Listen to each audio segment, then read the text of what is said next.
number 2.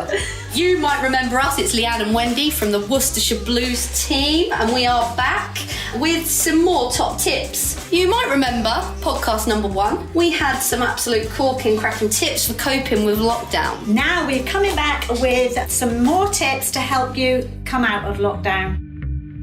Okay, so the idea of returning to old routines and stuff that we haven't done in a while can actually cause quite a bit of worry and anxiety. So let's start with tip 1. Go at your own pace.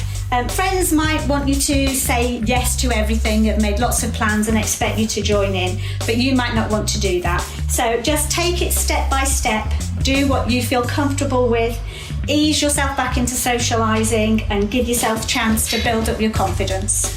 Yeah, and it's not going to be helpful to completely avoid all social situations. No. Like Wendy said, just take those little small steps. Yeah, build it up slowly. You might just want to meet one person for coffee in town, outside, sitting, in a cafe or something like that. But it's just go at your own pace, do what you're comfortable with. Tip 2 then, unhelpful thoughts. So we all experience negative thinking. It's just part of being human. Sometimes what happens is we find ourselves in a cycle of really negative thinking, and we know when we do that, that has a big impact on how we feel. So what can we do then, Wend?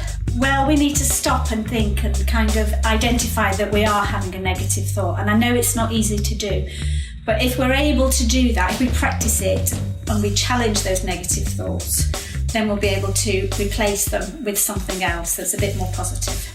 Come on, Wendy, give us an example. Well, do you remember when we said we were going to meet up for the first time after months and months and months and months and months of seeing each other? I do. Yep. Of course you do. It was memorable. But I remember thinking, oh my God, I know what Leanne's like. She's going to want to hug me. And I wasn't really ready for hugging. My negative thought was, oh yes, she's going to hug me and what we're going to do, and it's going to be really awkward and I don't want to offend her by saying, oh, don't hug me, keep away from me. But then I had to stop myself and think, actually, I can just text her and say, I love you, but please don't hug me. No touching allowed.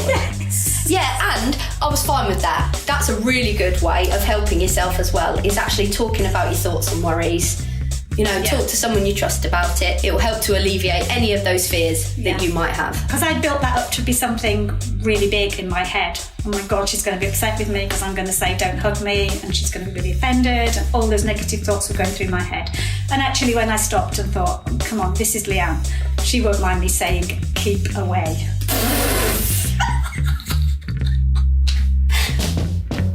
Tip 3 is about having routines, because I don't know about you, but life's changed a lot through lockdown.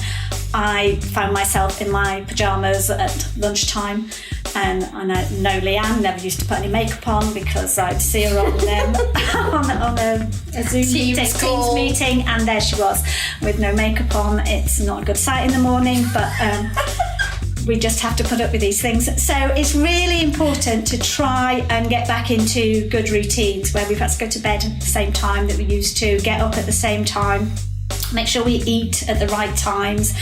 I used to be eating stuff at 12 o'clock at night, which isn't good, and then going to bed at 1 o'clock in the morning. I think as well, planning things, because when we're uncertain about what's happening, we do get quite anxious about that as well. So having a little plan, and it doesn't need to be a complicated plan. Something simple like, I'm going to meet up with you, Wendy. Yeah. What time will that be? What time will it finish? How many other people are going to be there? Just planning that stuff and knowing about that actually can really help us with those feelings of anxiousness. If we don't know what's going on, then we're bound to feel anxious.